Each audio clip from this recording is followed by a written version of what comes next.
নমস্কার বন্ধুরা, কেমন আছো সকলে? আশা করি সকলেই খুব ভালো আছো। আবারও চলে এসেছি বাংলার হেসেল ঘরে আরো নতুন একটি রেসিপি নিয়ে। সর্ষে ইলিশই করবো ভাবছি। এরপর মাছগুলো ধুয়ে নিয়ে নুন হলুদ মাখিয়ে আমি আলাদা করে রেখে দেবো কিছুক্ষণের জন্য। কড়াইতে দেখলাম তুমি তেল গরম করতে দিয়ে দিয়েছো, এবার কি করবে?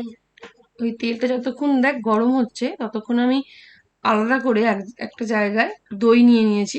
তার সঙ্গে আগে থেকে পেস্ট করে রাখা যে আমার সর্ষে বাটাটা রয়েছে সেটা আমি ভালো করে মিক্স করে নেব।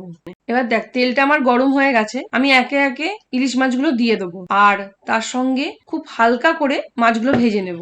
খুব বেশি কিন্তু ভাজবো না। আমি মাছটা দেখ খুব হালকা করে ভেজেছি, এতে করে কি হয় মাছের টেস্টটা খুব ভালো আসে। এবার আমি একটা পাত্রে আস্তে আস্তে করে মাছগুলোকে সব তুলে নিচ্ছি। এখানে তুই চাইলে তেল আরো অ্যাড করতে পারিস। আমি যেহেতু ভাজার সময় একটু বেশি তেল নিয়ে নিয়েছিলাম তাই আমি ওই তেলেতেই কালো জিরে ফোড়ন দিয়ে দেবো। আমি যেহেতু প্রথমেই সর্ষে বাটার সঙ্গে কাঁচা লঙ্কা একসঙ্গে পেস্ট করে নিয়েছিলাম তাই আমি দুটো কাঁচা লঙ্কা এখন আমি তেলের মধ্যে দিয়ে দিলাম। আর এখন আমি আগে থেকে ফেটিয়ে রাখা দই আর সর্ষের যে মিশ্রণটা সেটা আমি অ্যাড করে দেবো। এরপর দেখ বাটিতে পড়ে থাকা মিশ্রণটা আমি ভালো করে জল দিয়ে ধুয়ে এক বাটি মতন জল অ্যাড করে দেবো। এরপর পরিমাণ মতন নুন দিয়ে দেবো আর গ্রেভিটা ফুটে উঠলে একে একে মাছগুলো সব দিয়ে দেবো। এখন আমি মাছটাকে চাপা দিয়ে নেবো যাতে করে মাছের গ্রেভিটা যাতে একটু ঘন হয়ে আসে। এরপর ঢাকনাটা খুলে দেখবো গ্রেভিটা কতটা ঘন হয়েছে। আচ্ছা, কাঁচা সর্ষের তেল অ্যাড করলে কি হয়? কাঁচা সর্ষের তেল অ্যাড করলে এতে এর স্মেলটা একটু স্ট্রং হয় আর মাছের টেস্টটাও অনেক অনেক গুণ বেড়ে যায়। ওয়াও, খুব সুন্দর দেখতে হয়েছে আর গন্ধটা খুব সুন্দর বেরোচ্ছে।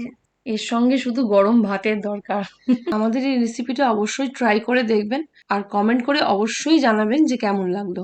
আর আমাদের এই সর্ষে ইলিশ রেসিপিটা যদি আপনাদের ভালো লেগে থাকে তাহলে আমাদের ভিডিওটা লাইক, কমেন্ট, শেয়ার করে দেবেন এবং সাবস্ক্রাইব করবেন এবং পাশে থাকা বেল আইকনটি প্রেস করে দেবেন। Thanks for watching.